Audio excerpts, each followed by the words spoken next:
Hola amigos y amigas, una vez más la palabra de Dios viene a nuestra vida para iluminarnos, para darle sentido a esta vida que Dios nos ha regalado. Y en esta ocasión continuamos este sermón de la montaña, discurso del monte, de los capítulos 5, 6 y 7 de San Mateo. En esta ocasión tomamos desde el capítulo 5, desde los versículos 13 hasta el versículo 16. Ustedes son la sal de la tierra, pero si la sal pierde su sabor, ¿con qué se la volverá a salar? Ya no sirve para nada, sino para ser tirada y pisada por los hombres. Ustedes son la luz del mundo. No se puede ocultar una ciudad situada en la cima de una montaña.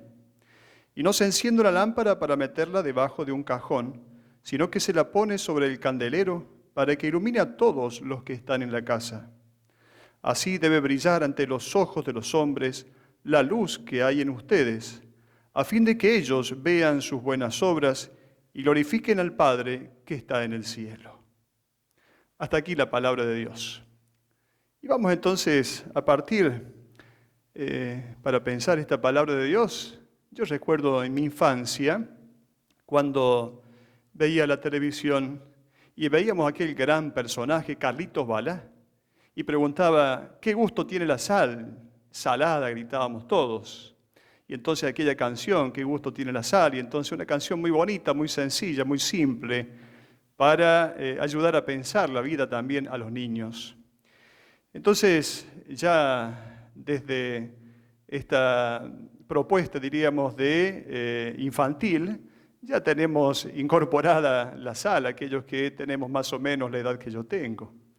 Luego, en la geografía, tenemos lugares tan bellos con sal, por ejemplo, los campos de sal de Bolivia, lugares fabulosos, espectaculares. Luego, en el ámbito de la economía, cuando alguien recibe su salario, ¿por qué la palabra salario?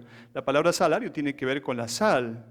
Cuando los romanos no tenían demasiada sal, entonces, bueno, ante la escasez de sal, pagaban con sal, porque, es lo que tenían a mano, y entonces recibir sal era algo importante, y de allí entonces viene la expresión salario, pagar con sal. Incluso muchas veces caracterizamos a las personas con los sabores.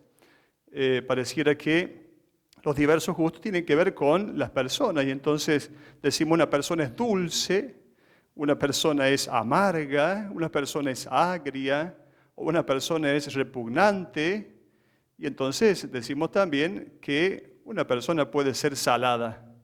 ¿Cómo una persona es salada? La persona salada, esta cuestión tiene dos acepciones, una negativa y la otra positiva.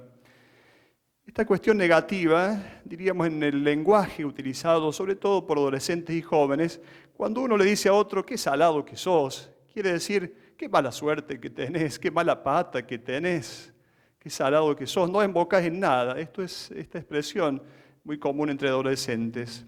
Luego, la visión positiva, la que vamos a ver en el Evangelio de hoy. Jesús dice a sus discípulos, ustedes son la sal de la tierra, ustedes son la luz del mundo. Cuando Jesús dice la sal, en el pensamiento de los hebreos, sabemos que los rabinos ya decían que la Torá es como la sal. La Torá, que es la ley de Dios, el Pentateuco, es como la sal para el mundo, porque no se puede vivir sin ella.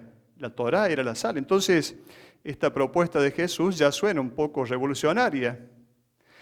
Ahora, esta sal que viene a meterse, que viene a bajarse, a introducirse, ¿qué es la sal? ¿Para qué sirve la sal? La sal no puede estar en el salero, no tiene sentido que la sal esté en el salero. El sentido de la sal es meterse dentro de la comida, este es el sentido de la sal. Aquí entonces donde Jesús dice a sus discípulos, ustedes son la sal de la tierra. No es que las bienaventuranzas, lo que ha dicho anteriormente, sea para una santidad personal y nada más. Las bienaventuranzas son vividas para ser sal de la tierra y luz del mundo. En primer lugar, la sal tiene que ver con la sabiduría.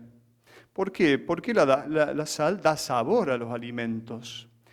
Y el sabor tiene que ver con el saber, tiene la misma raíz, la palabra. El sabor tiene que ver con el saber, no saber cosas de memoria, no saber en cuanto a ciencia, sino la sabiduría de la vida. Saber vivir, no solo saber cosas, sino la sal es ese gusto por la vida, ese gusto que tiene que poner el cristiano a la vida propia y también a la vida de los demás. Entonces, así como la sal se mete en la comida, así también la sal, la presencia cristiana, está presente en el corazón de la humanidad, en el corazón de las masas, para darle sabor, para darle gusto, para darle sentido. ¿Cuántas veces descubrimos historias sin sentido? Antiguamente, en el rito del bautismo, había un momento en el cual se le ponía a los niños un poquito de sal en la boca. Justamente esto de ponerles sal en la boca quería expresar que su vida, sus palabras, fueran palabras de sabiduría. Claro, este rito se ha dejado, pero el sentido estaba muy bueno, que de su boca puedan salir palabras de sabiduría. Ya lo dice el apóstol San Pablo a los cristianos de Colosas, les dice a ellos que sus conversaciones sean siempre agradables y sazonadas con sal. San Pablo está indicando que la conversación de los cristianos no puede ser como la conversación de los paganos. ¿Cuántas veces tenemos conversaciones vanas, conversaciones vacías? Conversamos porque no sabemos qué decir. Quizá muchas veces el silencio puede ser más oportuno. A veces conversaciones groseras, conversaciones que no llevan a nada, que más aún pueden disgustar a las personas, que le pueden dañar a las personas, que nos dejan un mal sabor. Hay conversaciones, de hecho, que nos dejan un mal gusto, un mal sabor. Porque en las conversaciones con otras personas, nosotros vamos sacando del corazón, de la abundancia del corazón habla la boca, dice la palabra. Entonces, palabras de sabiduría en nuestras conversaciones cotidianas. ¿Cuántas veces vemos en la cultura situaciones, fiestas vanas, fiestas vacías, fiestas sin sabor, fiestas sin sentido?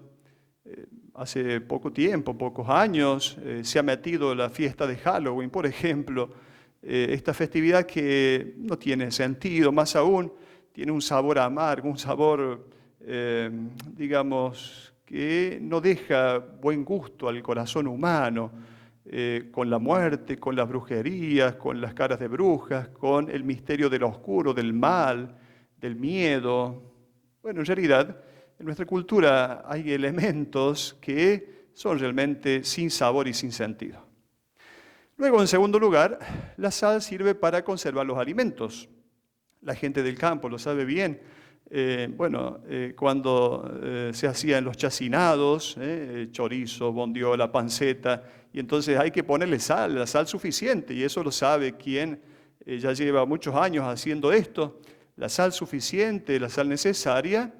Pero si un chacinado no lleva esta sal necesaria, ciertamente puede suceder que pueda podrirse al poco tiempo. Y entonces aquí está la presencia cristiana, la sal que preserva la corrupción. Jesús lo sabía muy bien.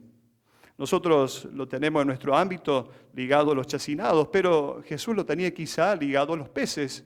Jesús estaba viviendo cerca, en Cafarnaúm, de una ciudad, de un pueblo llamado Magdala. Era la ciudad de los peces, donde se salaban los peces para luego ser llevados a otros lugares. Los egipcios lo sabían muchísimo tiempo antes, que la sal evitaba la pudrición, la corrupción de los alimentos, y entonces Jesús sabía muy bien de esto, y por eso hablaba desde lo que la gente conocía ciertamente. Por lo tanto, la presencia del cristiano en el mundo es una presencia que evita la corrupción. Esta es la función de la sal, evitar la corrupción, evitar la podredumbre, evitar el mal olor que muchas veces se suscita en nuestra sociedad, en los corazones, en las familias, en las instituciones. La presencia del cristiano debe entonces evitar esta corrupción. Pero evidentemente en todos los ámbitos, en el ámbito del matrimonio, en el ámbito de la vida sexual, en el ámbito educativo, en el ámbito político, ciertamente muchas veces encontramos esta corrupción en el ámbito político. ¿Cuántas veces también en el ámbito de la iglesia?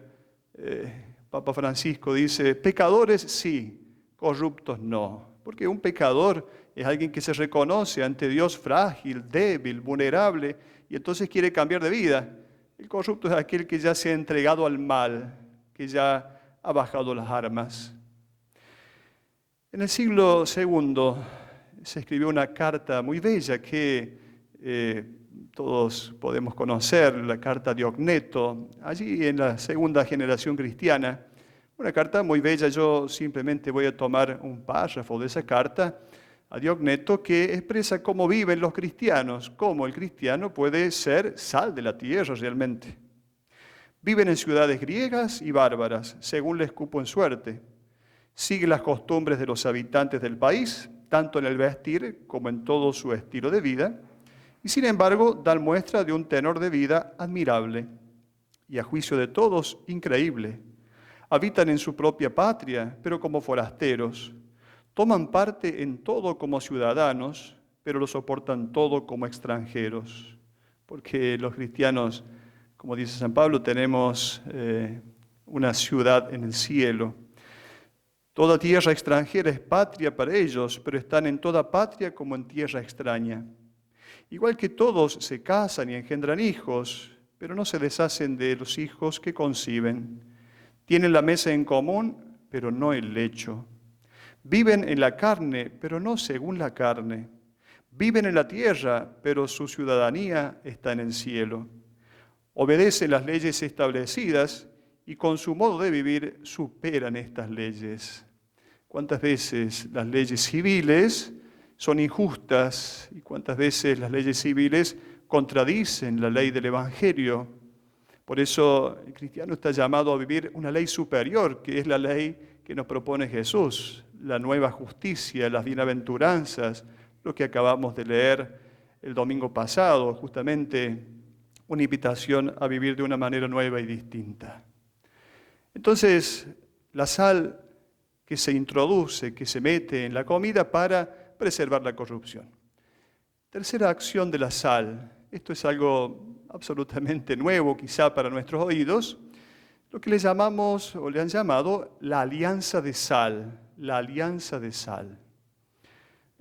Dice la palabra de Dios en el segundo libro de Crónicas, en el capítulo 13, se dice que David con Dios hicieron una alianza de sal. Una alianza de sal significa un pacto inviolable, un pacto que permanece, un pacto que no se puede romper, la alianza de sal. Esto también en algunos lugares, en el oriente sobre todo, se utiliza y es muy fuerte. Cuando una persona llega a la casa de otra y se hace amigo, esa amistad se sella con una alianza de sal y entonces se intercambian la sal. Incluso en algunos matrimonios, en la celebración de algunos matrimonios, en algunos ritos, se utiliza este intercambio de sal. Ambos comen un poquito de sal del otro y eso está indicando que hay un pacto que no se puede violar, un pacto que es para siempre, la alianza de sal. Los cristianos entonces somos en el mundo el signo de una alianza que Dios ha hecho con nosotros y que Dios no va a romper, es una alianza para siempre. Y luego Jesús dice, si la sal pierde su sabor, ¿con qué se la volverá a salar? Ciertamente, desde el punto de vista químico, la sal no puede nunca perder su sabor. Es imposible que la sal pierda su sabor. Esto es lo que quiere decir Jesús. Es imposible que ustedes pierdan la identidad cristiana. No puede ser posible que ustedes pierdan lo que son. Si ustedes pierden lo que son, entonces ya ¿para qué sirve? No sirve ya para nada esa presencia de ustedes.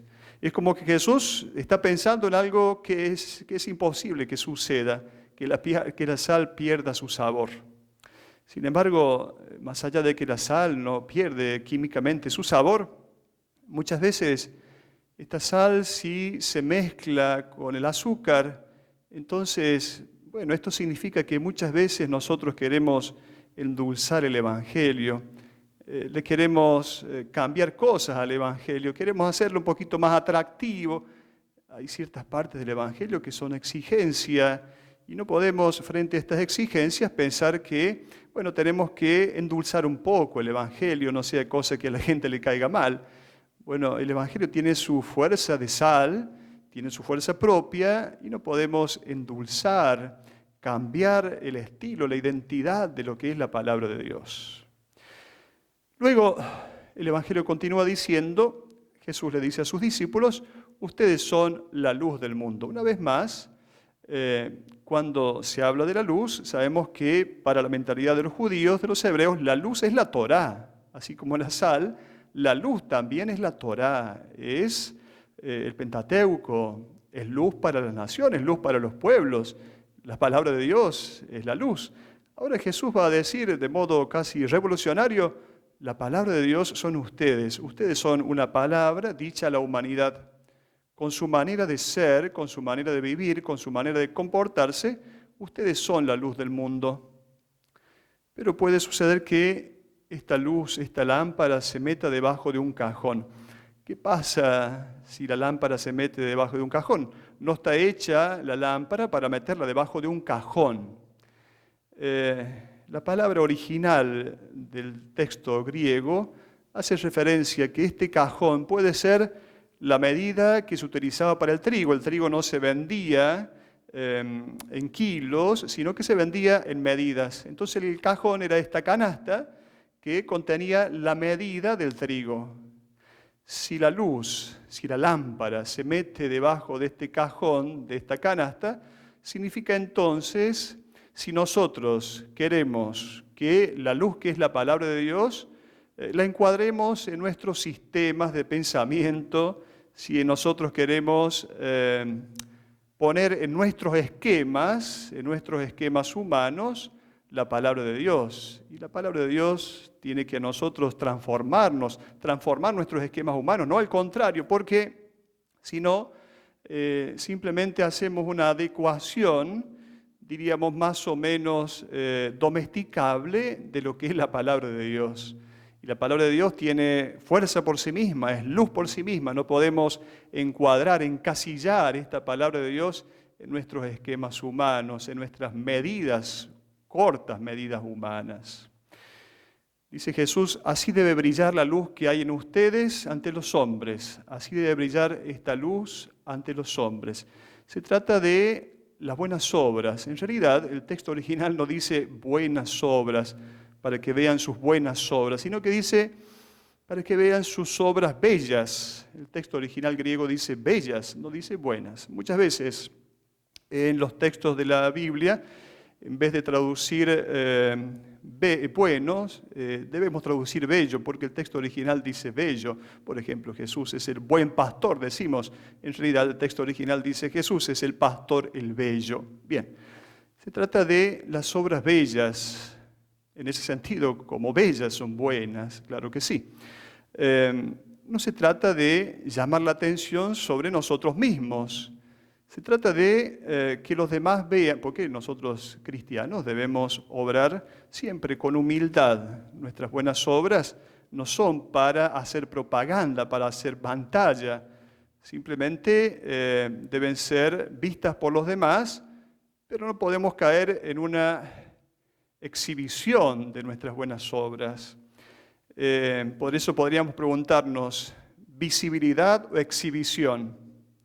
Nuestras buenas obras deben ser vistas por los demás, pueden ser vistas por otros para que glorifiquen a Dios y entonces, encontrando en nosotros estas obras bellas, puedan encontrar el sentido de la vida, puedan encontrarse con Jesús y su Evangelio, un estilo de vida distinto que les ayude a vivir mejor.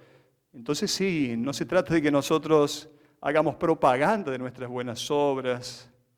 Ya lo dice Jesús en su Evangelio, cuando habla de la oración, de la limosna, de todo aquello que nosotros podemos hacer, que no lo tenemos que publicar. Cuánto se distancia esto de algunos comportamientos que a veces existen en algunas instituciones, más aún en el ámbito político. Cuántas veces vemos algunos funcionarios del gobierno cayendo de un avión, llegando de un helicóptero para traer un subsidio. Uno a veces se pregunta si esto es realmente una buena obra, que en realidad es una cuestión de justicia, es devolver al pueblo aquello que es del pueblo, o se trata de simplemente propaganda. El Evangelio no es propaganda. El Evangelio se va haciendo presente en el corazón de la humanidad desde la vivencia de la propuesta de Jesús, de la propuesta de las bienaventuranzas. Jesús nos invita a ser sal de la tierra y luz del mundo. Casi no diría una invitación. Para aquel que quiere decir ser discípulo suyo, es un deber. Y por último, sabemos que la sal es un sustantivo, pero también es un verbo. Claro, nosotros en nuestro lenguaje argentino decimos salí de aquí, salí hacia allá, salí. Pero en realidad podemos decir sal hacia allá, sal de aquí dirigiéndote hacia otro lugar, sal. Entonces es un verbo, es un imperativo, sal. Esto hace referencia a que el cristiano está llamado a ser misionero, sal de la tierra y luz del mundo. Entonces es la presencia cristiana que produce en el mundo una nueva sociedad, una sociedad alternativa. Siempre y cuando vivamos estas bienaventuranzas que Jesús nos propone, podemos y debemos ser sal de la tierra y luz del mundo. Hasta la próxima.